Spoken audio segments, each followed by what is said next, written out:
अगर आप चाहते हैं जवाहरलाल रसीला एंटरटेनमेंट का ऑडियो वीडियो सबसे पहले आप तक पहुंचे तो हमारे चैनल को सब्सक्राइब करें और साथ ही साथ बेल आइकन के बटन को जरूर दबाएं। भैया हो भैया सोना के रबंदी लगे भाई की गेलो Mixed by Moonu Nigam. रबंदी लगे भाई की गेलो रबंदी लगे भाई की गेलो घैटे त गेलै इहा बेरी घटना घैटे त गेलै इहा बेरी घटना दरभंगा पटना घुम गेलै हो भैया हो अब सोना अन्हरिया में भाग गेलै भैया हो भैया सोना के रबंदी लगे भाग गेलै भैया हो भैया सोना के रबंदी लगे भाई की गेलो गौये गौये खोजे छे ओकरा बाप और माई हो बाप और माई ए हो माथ धेने खूबे कानै छै ओकर बड़का भाई हो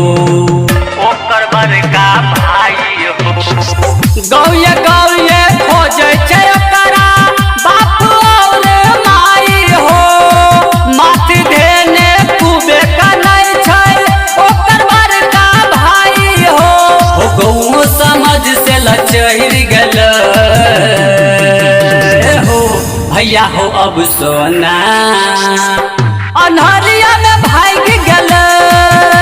भैया हो भैया सोना के रबंदी लगे भाग गेलै भैया हो भैया सोना के रबंदी लगे भाई की गेलो Mixed by Moonu Nigam. रबंदी लगे भाई की गेलो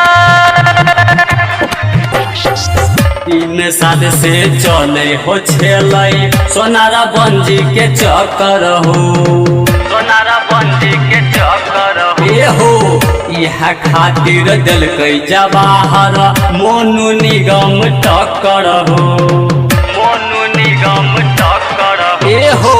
3 साल से चले हो छेलै सोनारा बंजी के चक्कर हो इहा खातिर दिलकै जवाहर मोनू निगम टक्कर हो पता नहीं कतल के भाग गेलै हो भैया हो अब सोना अन्हरिया में भाग गेलै भैया हो भैया सोना के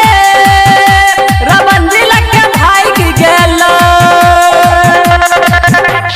घैटे त गेलै इहा बेरी घटना घैटे त गेलै इहा बेरी घटना दरभंगा पटना घुम गेलै